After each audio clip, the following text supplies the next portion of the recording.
Good morning. Good morning, everyone.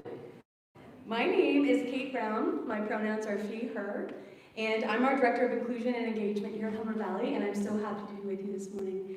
And we are talking about belonging today. So this is our third of our sort of 3 points of our North Star. We've talked about justice, we've talked about compassion, and today we're talking about belonging. And on that note, Kev, can you roll the video? Thank you.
I love that video. Belonging. I feel like it's an interesting thing when we feel like we belong or when we feel like we don't. What are some situations that you can think of where you have felt like, ooh, I don't belong here? And what were the things that made you feel like you didn't belong? I've got a microphone here, I'm coming around. I'm gonna really give our tech team a run for its money today. But if you're thinking about a time when you like, ooh, I just don't know if I belong. Who can think of a time and why? Or a reason, just like a reason you didn't quite belong. Okay, great. Peter White, I knew I could count on you.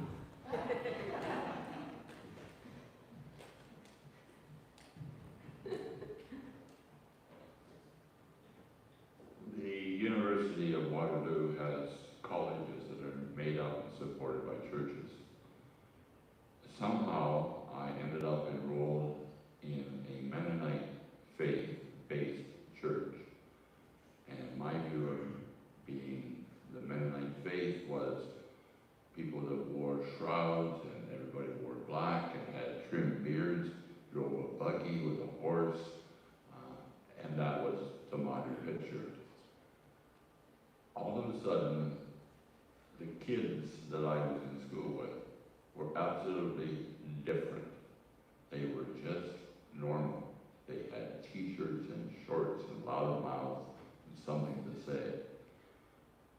I felt in one degree I belonged until Sunday when they said, you must go to church. And there I found that everybody, regardless of what they had on or where they'd come from, still had that deep abiding faith, which I had to run and catch up to. Interesting.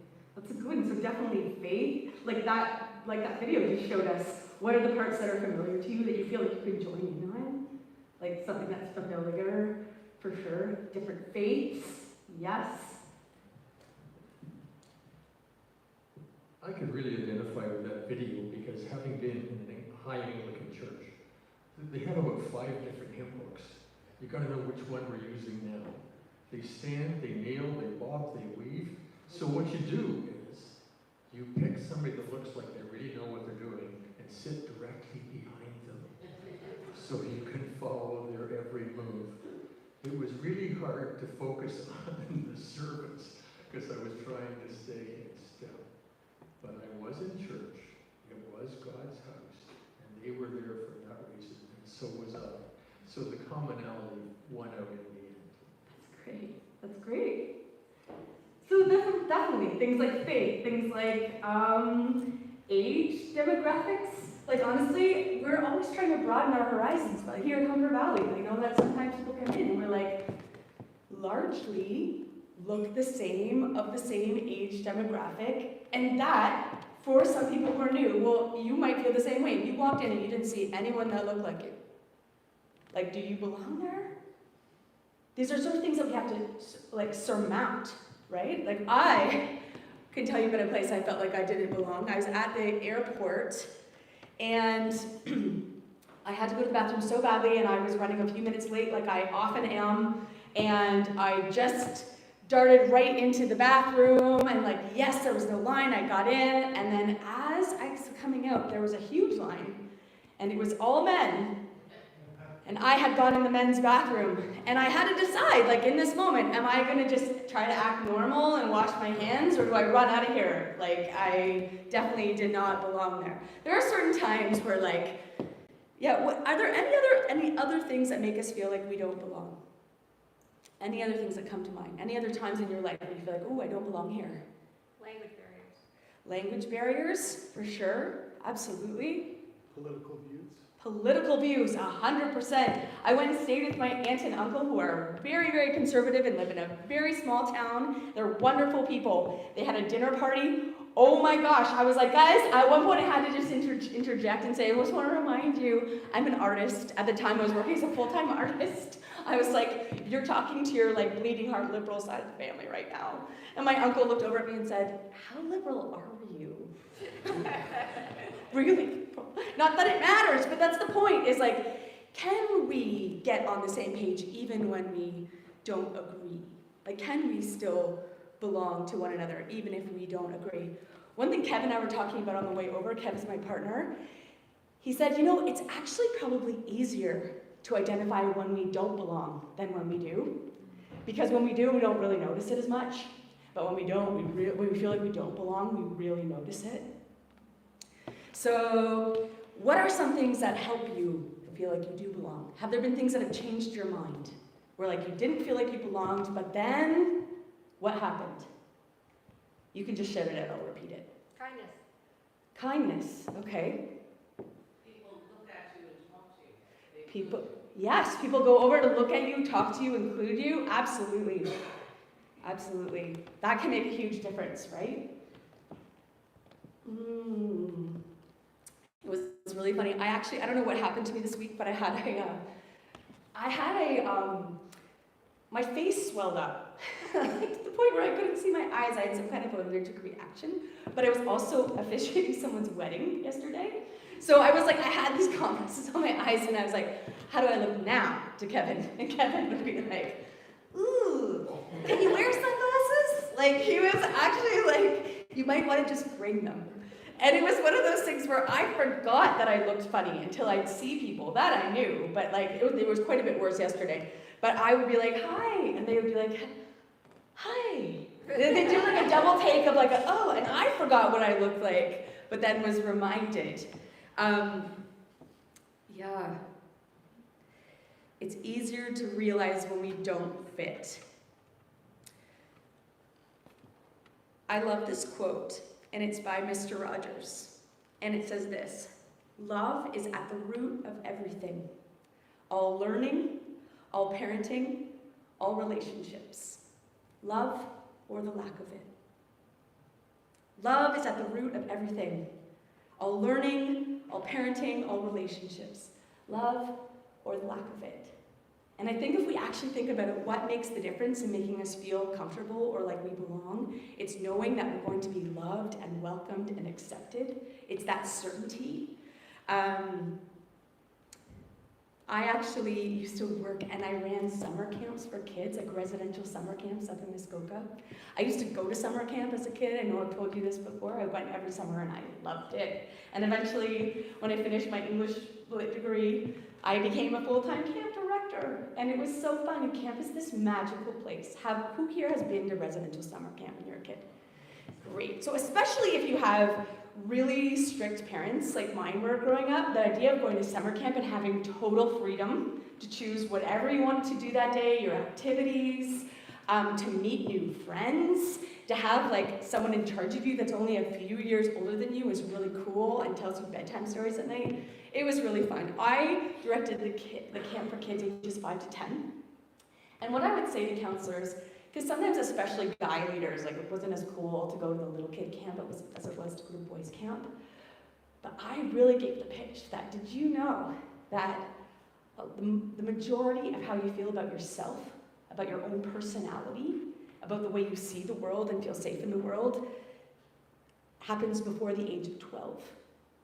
So I would always say to kids or staff who wanted to come work at my camp, like, guys, this is your chance to speak into a little kid's life and potentially change the way they view themselves and the way they view the world. If you love them, if we give them all our attention and all the love we have for whatever 1 week session that they're there. I had this little guy named Devin. Devin was part of a project that I had started. Initially, I started a project because a lot of the kids at summer camp in Muskoka were kind of middle-class white kids. But I was like, I really want I want everyone to have this experience. So I started working to do a scholarship fund, started creating a scholarship fund that I took to inner city schools and tried to convince them to come to camp because I had this money that I'd raised. But what I hadn't realized was that that's not that common actually to send your kids away in some cultures, to send them overnight, especially at a place where there's water. So I actually couldn't convince a lot of these families to let me take their kids with me. So what ended up happening was we partnered with foster care organizations. And so for respite, for 2 weeks during the summer, you could either go to Wonderland, or you could go, Disney World, or you could come to summer camp. And I was shocked at how many little kids chose to come to summer camp. There's this one little kid, Devin, and they're like, he has some serious behavioral challenges. We would flag kids based on extra support that they need. Devin, God, he was the coolest looking kid. He was such a little badass. He stepped off the bus. He had a pop collar. He was 7. He was like this big. He had what are those, bandanas? This kid had just popped his collar and stood like this. And I was thinking, uh-oh, but also kind of impressive. There's a lot of confidence. Devin made it one day before taking out 3 other kids with a giant bush, a giant stick. And there's a no bullying policy. You have to go home right away. I have to be able to explain to the other parents what happened to their kid when they got hit by a giant stick. Next year, I was prepared for Devin. I had heard that his behavior had gotten a lot worse. He had been taken in handcuffs of his classroom that year, in grade 3. And I was ready for him. I was like, Devin is staying this year. Whatever happens, Devin is staying. Devin is used to being sent away. He is used to being sent home. That's his MO.